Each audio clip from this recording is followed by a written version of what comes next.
جی السلام علیکم ورحمۃ اللہ وبرکاتہ۔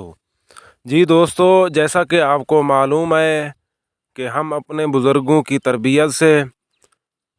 حضرت صغیر خواجہ محبوب فرید چشتی رحمت برکاتہم عالیہ اور امام الغیرت مفتی فضل احمد چشتی صاحب قبلہ کی تربیت سے، دعاؤں سے، ان کی سرپرستی میں، نگرانی میں الحمدللہ پوری ملک کے اندر، پوری دنیا کے اندر اپنی مدد آپ کے تحت قرآنی اوراق کو محفوظ کرنے کا سلسلہ جاری ہے۔ تو دیگر جو اوراق ہیں ان کو کچھ مسائل اور شرپسند کی شرانگیزی کی وجہ سے فی الحال دیگر اوراق کو محفوظ کرنے کا سلسلہ جو ہے نا وہ عارضی طور پر بند ہے، موقوف ہے۔ جیسی انشاءاللہ مولا تعالی جل شانہ آسانیاں فرمائے گا تو وہ سلسلہ جو ہے نا چل پڑے گا۔ تو آپ سب کے لیے خوشخبری یہ ہے کہ قرآن پاک سپارے قید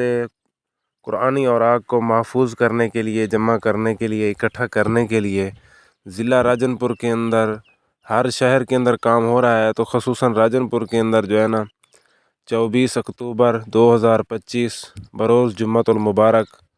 یہی آنے والا جمعہ، تو اس دن جو ہے نا ضلع راجن پور کے عوام کے لیے یہ ہے کہ وہ قرآنی اوراق، سپارے قید مقدس اوراق جو ہے نا اکٹھا کر کے خادمین قرآن حکیم درویش آئیں گے، آپ ان کو جمع کروانا، اور درویشوں کے لیے یہ ہے کہ اپنی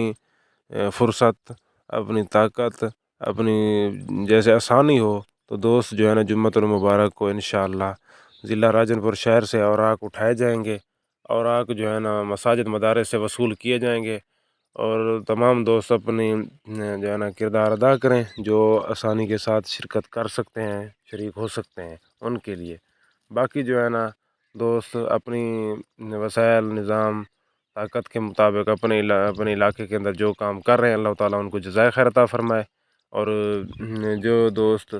جو ہے نا جذبہ کوشش رکھتے ہیں وہ اپنے جذبہ کوشش کے ساتھ اپنا کام جاری رکھیں۔ آخری دعا یہ ہے کہ اللہ تعالیٰ جو بھی شرپسند خبیث لوگ اس عظیم و شان کام کو روکنے میں رکاوٹ ڈالتے ہیں، اللہ تعالیٰ ان کو برباد کرے اور ان کو رسوا کرے، اور جو خادمین قرآن اللہ تعالیٰ جل شانہ کو راضی کرنے کے لیے اور اپنے صرف مقصد آخرت کے لیے کسی تمے لالچ کے بغیر جو بھی دوست کام کر رہے ہیں، اللہ تعالیٰ ان کی حفاظت فرمائے، ان کو برکتیں عطا فرمائے، مزید ان کو اللہ تعالیٰ جل شانہ ہمت، طاقت اور استقامت عطا فرمائے، نفس و شیطان، انسان کے تمام فساد فتنوں سے محفوظ فرمائے، آمین یا رب العالمین۔